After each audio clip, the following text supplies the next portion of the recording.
Magandang umaga, class. Maaari bang tumayo ang lahat para sa ating panalangin na pamunuan ni Miss Cruzal? Amen. So bago umupo ang lahat, pulutin ang mga basura at ihanan ang upuan na siguraduhin na pantay ito. So maaari na kayong umupo. So may lumiban ba sa klase? So wala. So bago tayo magsimula sa ating tatalakayin, magkakaroon muna tayo ng pangunahing gawain. So ang ating layunin ngayon sa araw na ito ay sa pagtatapos ng aralin, ang mga mag-aaral ay inasahan. Una, natutukoy ang mga elemento ng maikling kwento, tauhan, tagpuan, banghay, suliranin at tema.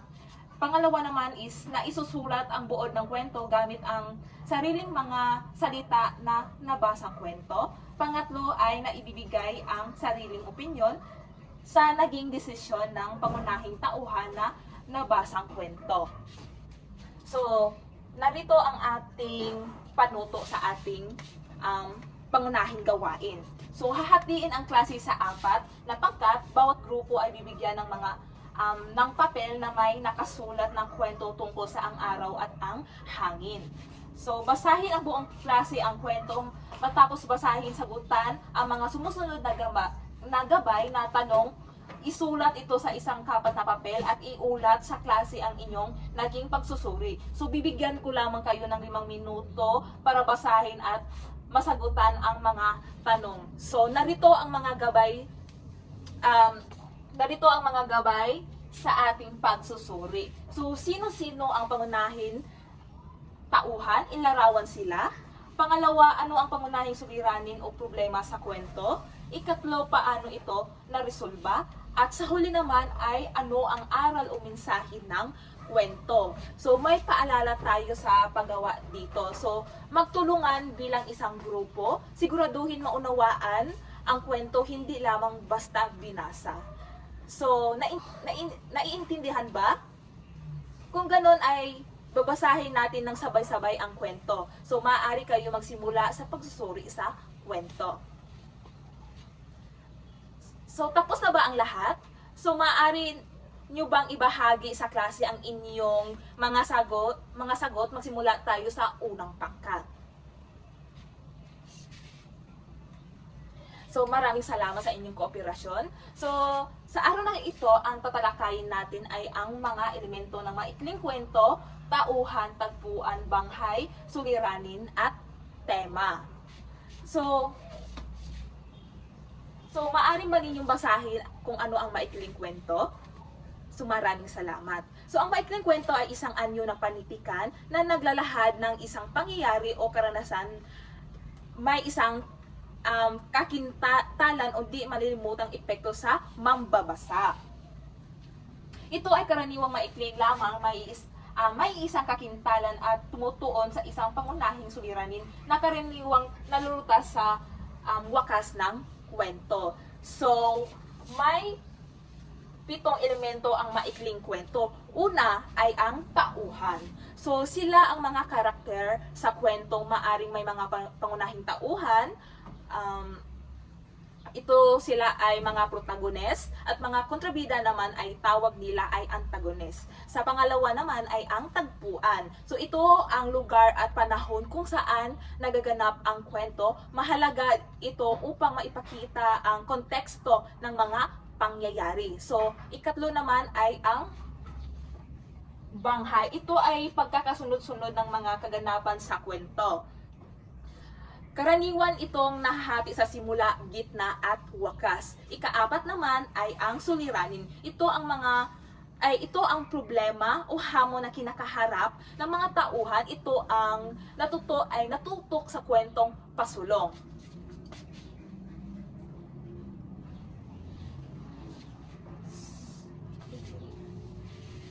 Ika-6 naman ay ang resolution.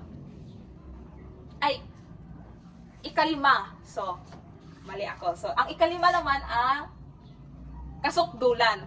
Ito ang pinakamas sigasig na bahagi ng kwento kung saan umabot sa pinakamataas na antas ang tension o drama. Ang ika-6 naman, ito yung resolution. Dito, nagkakaroon ng solusyon. Sa suliranin, maaaring maging masaya o malungkot ang wakas. Sa huli naman ay ang tema. So dito naman ay ito ay isang mensahe o aral na nais iparating ng kwento. Ito ang pangunahing ideya na nakapaloob sa kwento.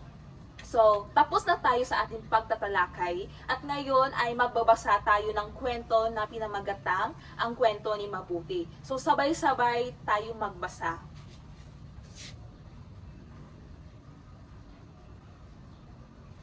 So, magtatanong din ako kung ano ang inyong naintindihan. So, sino ang pangunahing tauhan sa kwento? So, maraming salamat. Pangalawang tanong, ano ang tagpuan ng kwento? So, magaling. Ikatlo naman, ano ang suliraning kinakaharap ni Mabuti? So, maraming salamat. Ikaapat, ano ang banghay ng kwento simula, gitna, at wakas? So, maraming salamat. Sa huli namang tanong ay, ano ang tema o pangunahing mensahe ng kwento? So, magaling. So, at ngayon, magkakaroon tayo ng gawain.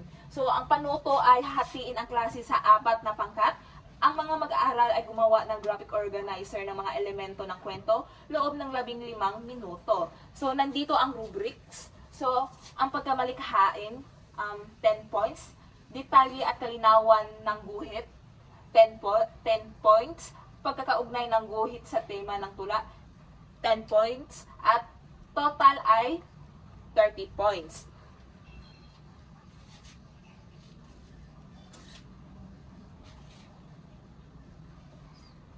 At ngayon ay tapos na tayo sa ating gawain, ay magtatanong ako. Kung ikaw ang tagapagsasalaysay sa kwento, ano ang gusto mong sabihin kay Mabuti pagkatapos mong malaman ang totoo sa kanya? So, tama ka dyan, Aryan. Sa pamamagitan ng pagsasalaysay na ipapahayag natin ang ating damdamin ng mas malalim at masining.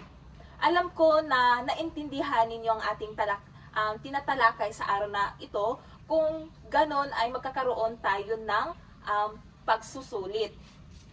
So, ang panuto ng ating pagsusulit ay sagutan ang sumusunod na elemento batay sa nabasang kwento, tauhan, tagpuan, suliranin, tema, at aral. So, pwede na kayo magsimula. So, tapos na ba ang lahat? Pakipasa ito sa harap.